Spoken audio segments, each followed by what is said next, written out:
that don't want what we know out there. How a person can go from really almost nothing to becoming a millionaire by owning rental properties. He would always buy these flip houses, and I just remember thinking, this guy is crazy. Why would he buy that house? In the past decade, there's been a huge surge in the peer-to-peer short-term rental market. Become an insider. So you have to know the rules before you get the game. Every second counts. So make every second count. Welcome to the Real Estate Jam. Whether you're just beginning or the best of the best, we're glad you're here. We will share successes, failures, and strategies for the action-taking real estate investor. And now to your hosts, JD and Melissa.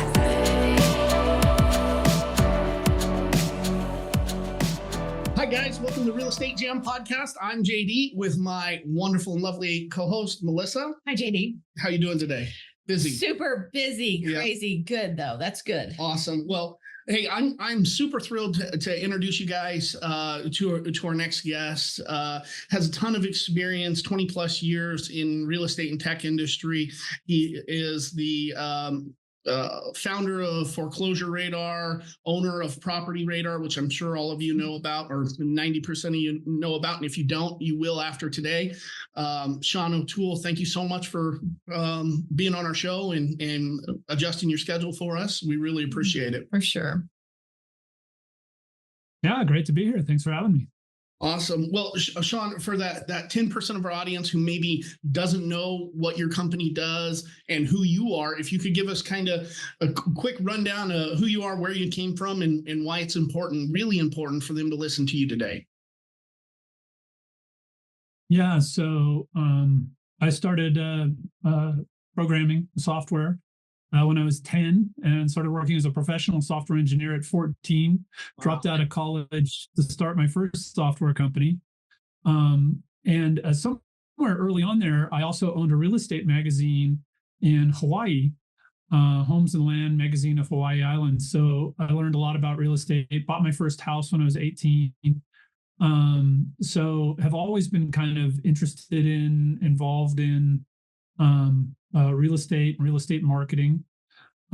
Went back though and had a career in Silicon Valley in the 90s, streaming video, all kinds of really cool, fun stuff. And after the dot-com crash, ended up flipping properties, flipped 160 properties, everything from small single family to like a large industrial property, made $1 million on a Taco Bell. Nice. And in that, discovered public records and foreclosures. And in end of 2005, I said, wow, I don't want to own any real estate and I don't want to buy any real estate, which turned out to be good timing.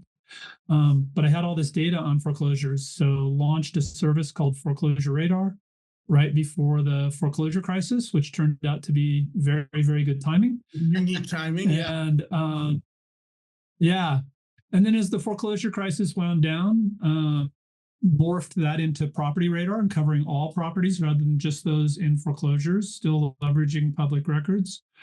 And more recently have moved from kind of foreclosure information and property information. We still do that, but moving now more towards the marketing side of that. Public records are this great resource for finding your next opportunity, finding off-market deals, and the rest, or even roofing and solar companies finding your next customer. So that's our primary focus right now, leveraging public records to do direct outreach to residential and commercial property owners. Yeah, absolutely. And I want to get more into the public records and a little bit how to do that. But I am curious if you could give us your spiel about PropertyRadar and what it does and how people in our audience would be able to utilize that to find that information and, property owners in distress situations typically.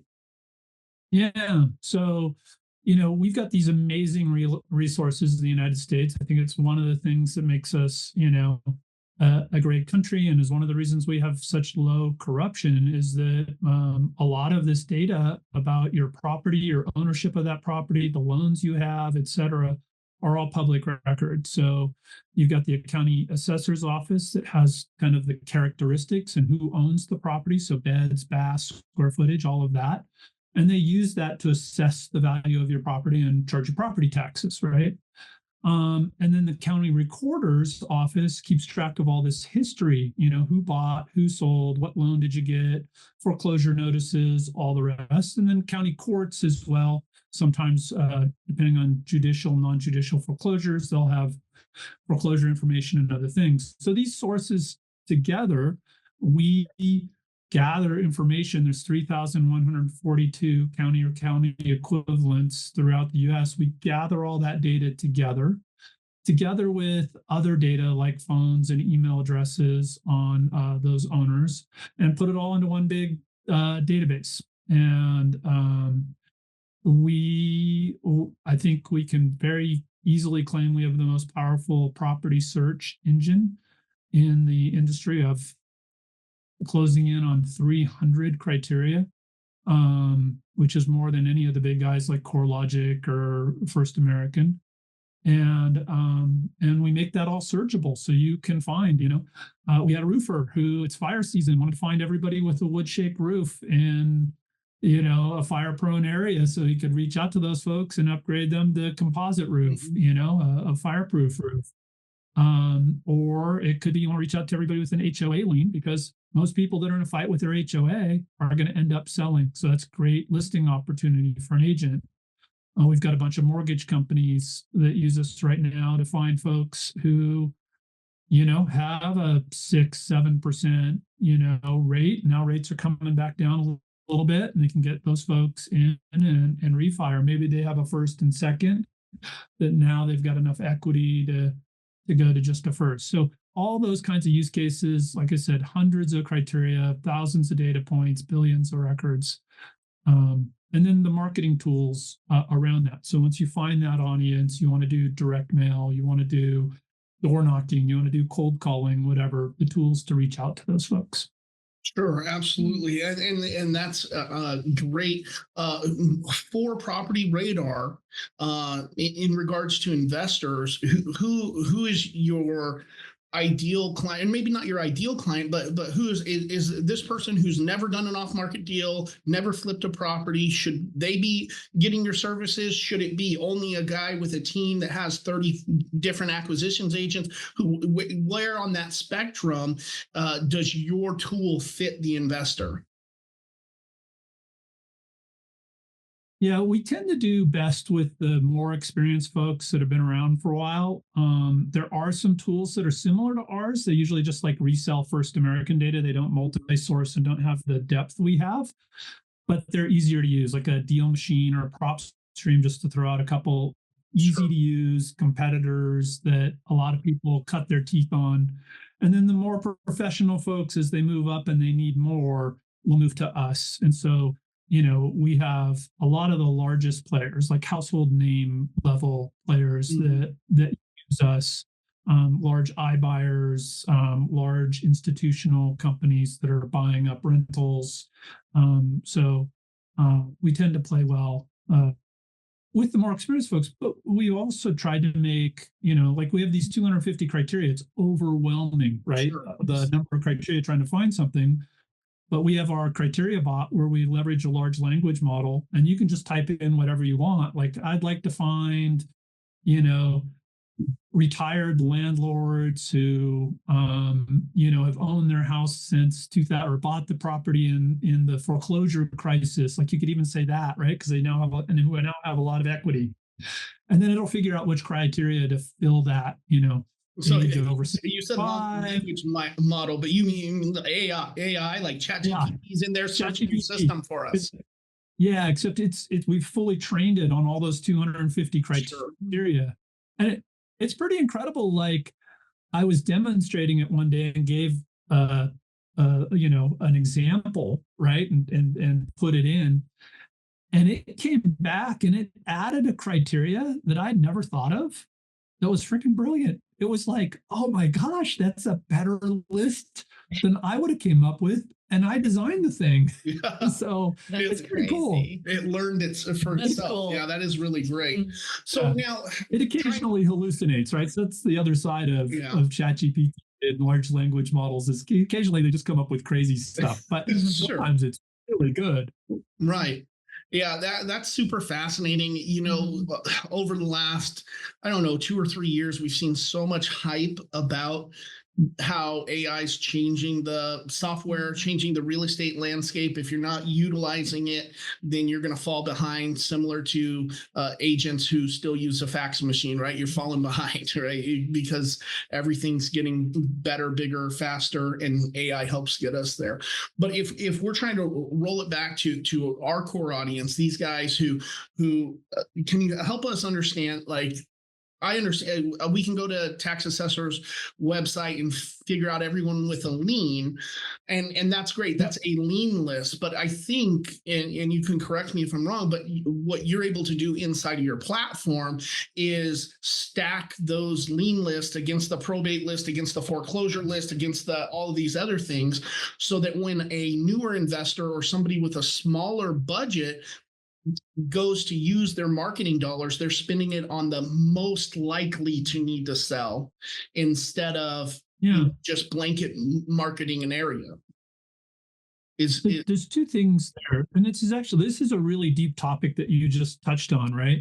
And I have so much to say about it, and I'll try to keep it really short. So two things, right? This idea, the company came out with this idea of stacking lists, like take your probate list, your tax delinquent list, your foreclosure list, and stack them all together. And those are the people most likely to sell. And, and focus on those. And I think that's a fine strategy. And rather than going and buying all those lists separately and then using the tool to stack them and find them, like, they're just criteria for us. Like, we have almost 300 criteria. Just say, I want in foreclosure, yes, tax delinquent, yes, and you get those that are in both, right? So you don't have to do all this stacking. So yes, absolutely right. That is one of the things we do. The one thing I will say, though, and this is maybe just me working with the more sophisticated folks that are out there, is we see better results if you match the message to the situation. And you match that message with empathy, right? Not like you're in foreclosure, more like, hey, foreclosures are ticking up in this area, not something to worry about. It's not going to be like 2008. And, even the best people occasionally run into problems. Like, if it's more that, now you're a person who has empathy for that person in that situation, they're way more likely to reach out to you and talk to you, right? And if you do that separately than the tax delinquent, separately than the bankruptcy, separately than the divorce, it may be it stacks, but see what happens is if you do each of those individually, you have all those things going out, it stacks in their mailbox. Sure. Which is where you really want it to stack. It stacks in the phone calls, and you're reaching out about these specific situations, and they're like, oh my gosh, this person understands all the things I'm going through, has empathy for all of them. And I think marketing's not a one-touch thing. It's not one phone call and do a deal, right? You've got to make multiple touches over time, because name recognition and that multiple connection points is what builds trust that gets that point to say, okay, I'm ready to have a conversation. Yeah, I think that's a really good message to put out there. Is I think especially with direct mail and internet ads, PPC, Google, that kind of stuff, it works well too. I think it might even be easier to do it through those kind of ads and getting it set up, especially if you use a company. But when you're writing your message for your direct mail, a lot of investors are writing the message that they think is pleasing to them. Hey, look at how great I am, instead of looking at it from, if I receive this, everybody's in it for what's it do to me. And I think you explain that great. And I think that definitely gives me some ideas on how to fix our marketing a little bit better, is looking at it from the solution specific, I guess, instead of mass or general. Let me give you. Yeah, 100%. This is such an important topic. Like, let me give you an example, right? So somebody in foreclosure, it's they don't have the money to afford their house. Let's just set that aside. So it's not like they're just going to make up their payments. Sure. They're going to lose their house, right? So what is the problem that they're facing? Everybody's going to go foreclosure, right? Embarrassment.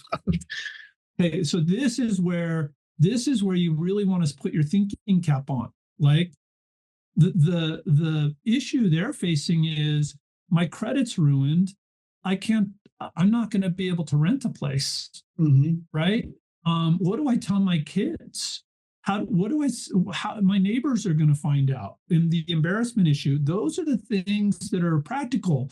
So if you can bring solutions like, hey, we can bring you enough cash to prepay for a rental in a year, and we have landlords that will rent to you despite the fact that your credit's not great, and we're going to prepay your rent for a year so you don't have to worry about that, and that'll reestablish you, right? So that now you've got a landlord that'll say, hey, you made payments for a year. Like, things like that are the real problems, right? And you see so little marketing that addresses the real problems in these situations, right?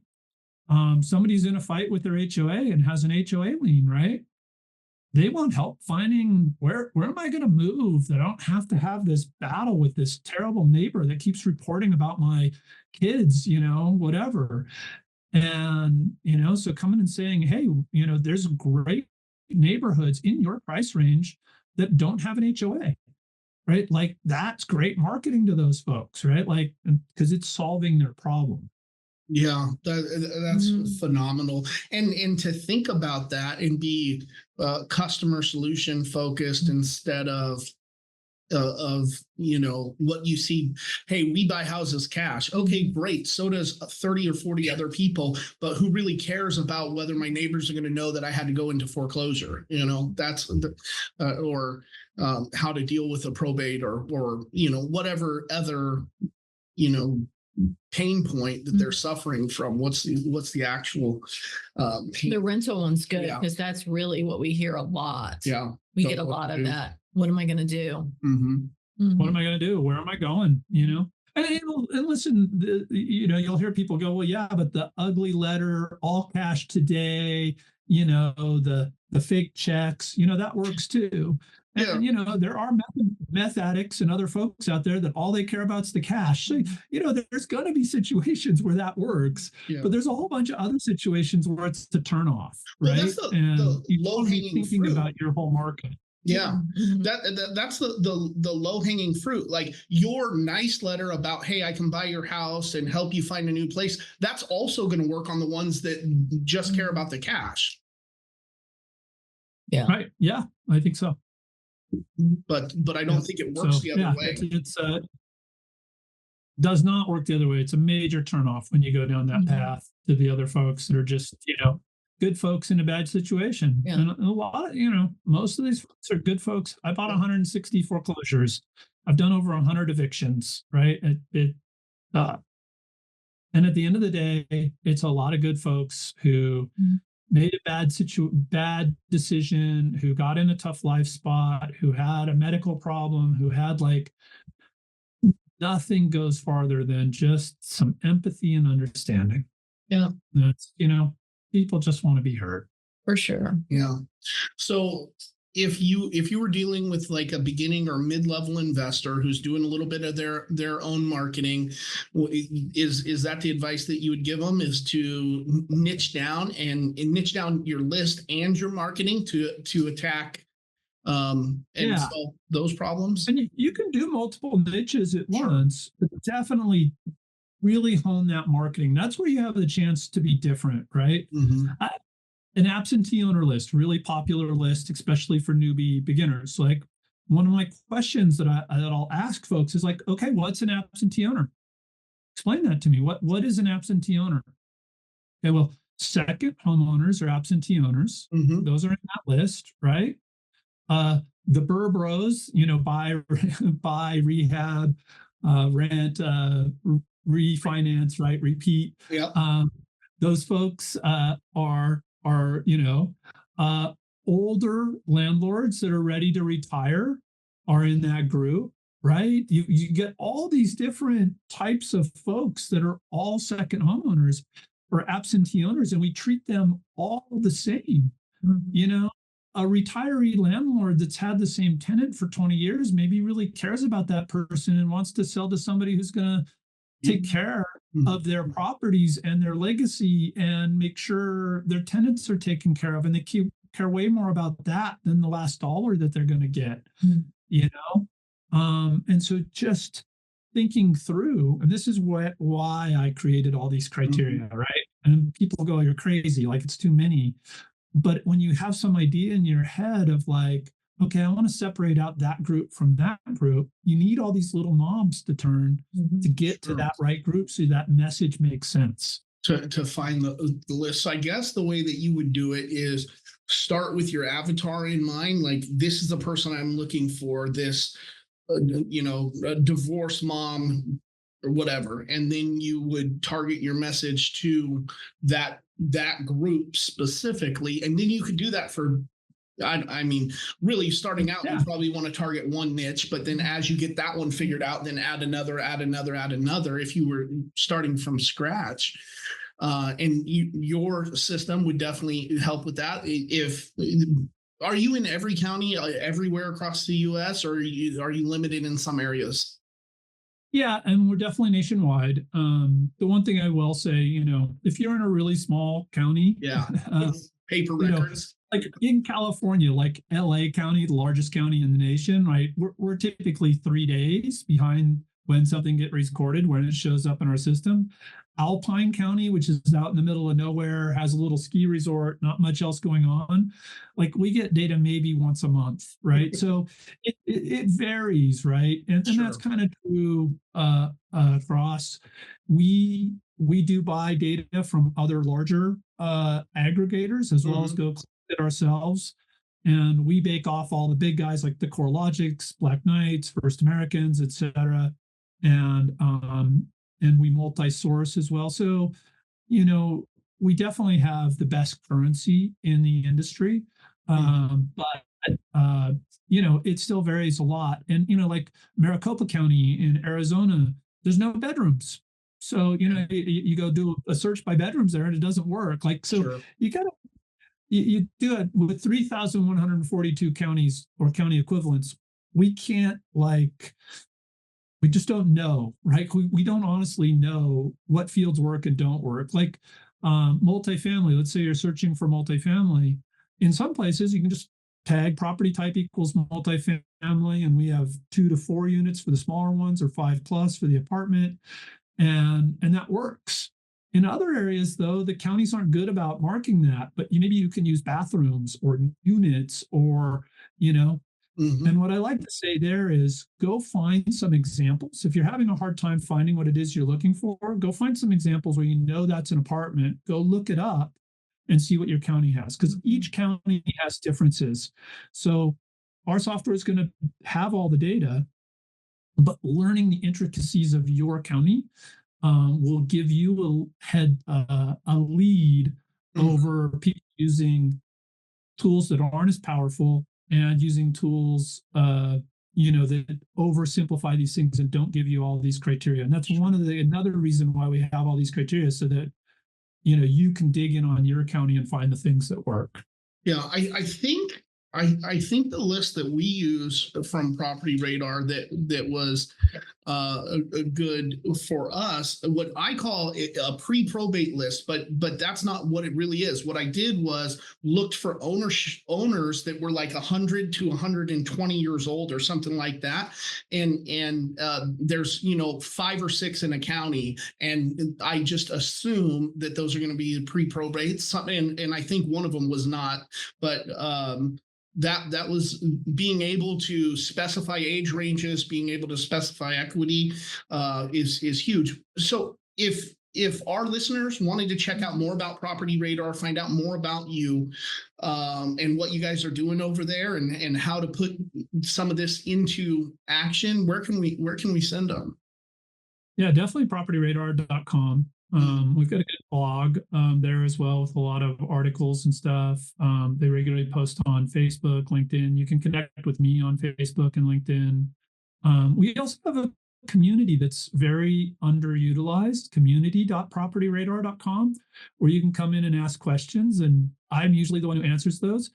And that is probably the best master's course on foreclosures that's ever existed, because we were it during the foreclosure crisis, especially on the non-judicial foreclosures on the West Coast. And so you can look up really arcane foreclosure like issues and topics, and like, okay, what happens when there's a mechanics lien and it's senior to the loan, and all that kind of stuff. So that's a good resource too.